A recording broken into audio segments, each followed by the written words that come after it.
The 2010s are over, along with all its maximalist, over-the-top trends. Ew. And in the 2020s, we're embracing minimalism. Hi, my name is Amber Christine. I am an esthetician who's in school to be a dermatologist. I like to make content about health, beauty, and sometimes school stuff like studying. So if you like that kind of content, make sure to subscribe. So to start, clean beauty starts with healthy, clear skin. I'm gonna go over some skincare tips for all skin types. First of all, everybody needs a good oil-based cleanser. I'm gonna put some recommendations right here and they will be linked in the bio if you want to check them out. The reason everybody needs a good oil-based cleanser is because nothing removes dirt, oil, sebum, sunscreen like oil-based cleansers do. Not to mention, it's super gentle on your skin. And if you have makeup wipes, throw them in the trash right now. I'm telling you. As someone who works on skin every day, straight to the trash. They are very damaging to your skin and they don't even remove all the makeup. The oil-based cleanser also doubles as a nice massage oil in the first step of your skincare routine. And it washes off very easily. Personally, sometimes I only use an oil-based cleanser, but that's just me. You could also pair it with a really nice gentle cleanser. You also want to add masks to your routine. I don't know why I say masks so weird. As somebody with very problematic acne-prone skin, I love mud and clay masks. I also have this mask for discoloration, which I got at Whole Foods. It does kind of smell like rabbit food, but it definitely does its job pretty well.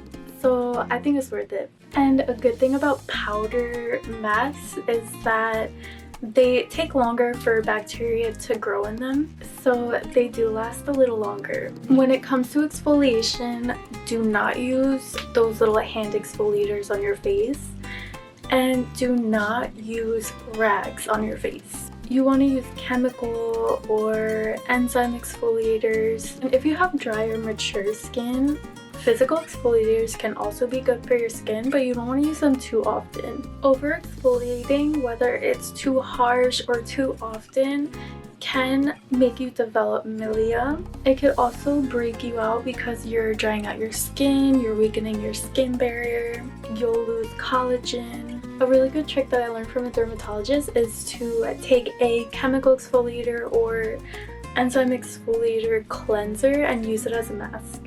I like to use salicylic acid, mandelic acid, glycolic acid, retinols. That's really great for discoloration, acne-prone skin. And if you have more dry, mature skin, you can use a physical exfoliator, but only make sure to use it once a month because you do cause a little bit of inflammation and the micro tears, which aren't horrible, since, you know, a little bit of inflammation can be good because it triggers your skin to repair itself.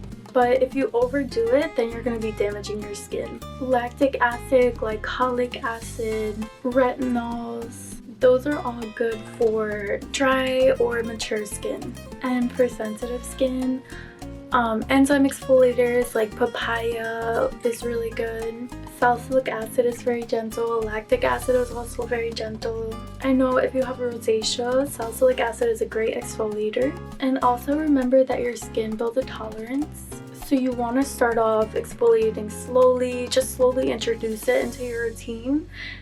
And then as time goes on, then you want to add it more and more into your routine. And do not use more than one active ingredient in your routine. If you have one product that has like 1 or 2 active ingredients, that's fine. But don't use multiple products with active ingredients. And if you do, make sure to space it out. Hydrating masks are good for any routine and also anti-inflammatory. Unless you eat like super healthy, your skin is perfect, you don't have one sign of inflammation.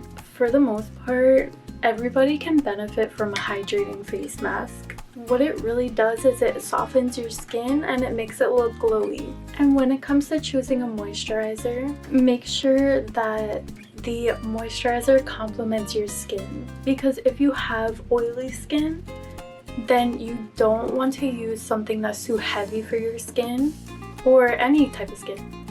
because it could actually cause milia, and you don't want to use one that's too light for your skin because then your skin's gonna produce excess oil and you're gonna break out, and excess oil just causes a ton of problems. And if you're gonna go get a drugstore brand, do not get CeraVe. I hate CeraVe. Don't get CeraVe. If you use CeraVe, go to the store, throw it out.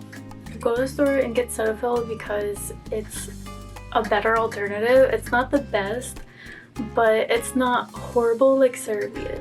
And also, always wear your SPF. I don't care if you're inside all day. I don't care if you're looking at a screen all day because screens still emit light that damage our skin. Sun that seeps through the window still damages our skin as well. And if you're worried about the white cast, then I don't want to say don't get zinc oxide because zinc oxide is what causes the white cast. But zinc oxide is just such an amazing SPF ingredient. Here, I'll put right here one that I love that works amazing, and then I'll put some right here that I hate and look horrible. Minimalism is not a trend, it's a lifestyle. You could copy somebody who has the clean girl minimalistic style, but you really need to be that person and have that mindset, have that environment. And the best way to do that is to think of the planet. There's so many microplastics around us. There's microplastics that shed from our clothes, from everything, literally everything around us. Our bed sheets, our makeup holders, I guess, our lip tubes, like it's literally everything these days, 2020. And all these microplastics are ruining our planet. We can't 100% avoid plastics, it's just inevitable, but we can try our best. Having more sustainable and biodegradable things around you is as minimalistic and sleek as it gets. Pollution and clutter is just the opposite of minimalism. Do you want to have a microplastic vibe? And there are things around us that we don't even realize are microplastics. Kitchen sponges, floss, our toothbrushes, and so on and so on. Minimalism is about valuing quality over quantity, just like sustainability. Wood, bamboo, glass, stone, they're biodegradable and they're sleek. A home with less waste automatically feels cleaner, and it also automatically feels more open. Sustainability and minimalism really go hand in hand. When it comes to style, you do not need pin straight hair to be minimalistic. As long as it's natural, clean, and smells fresh, it's gonna be minimalistic. Because the whole point of minimalism is just to not try so hard. Keeping your hair slicked back, in braids, keeping it natural, and whatever your hair naturally is, whether it's curly, straight, wavy, because it's not just a trend, it's a lifestyle. You wanna give off put together without trying. And your mindset about minimalism, less is more, quality over quantity, does not just show through the way you style your hair, but also the way that you style your clothes. Fashion plays a huge part in how you're perceived, and it's also a huge part in expressing yourself.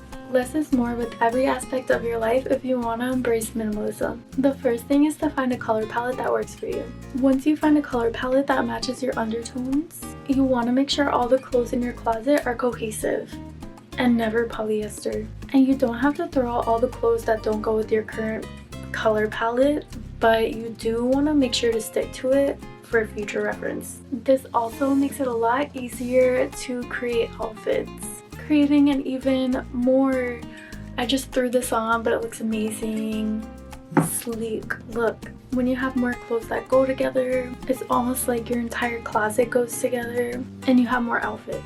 This cohesiveness creates a sleek, minimalistic look. You also want to keep textures, graphics, and patterns to a minimum. And then you want to level up these outfits with cute jewelry. With plain outfits, it's better to style them with more chunky, look at me jewelry. And then with more statement pieces, you want to go for more dainty, minimalistic jewelry, because this really creates a balance. So if you're into keeping things intentional and simple, then you're in the right place. Thank you for watching my video. Please subscribe and I'll see you in the next one.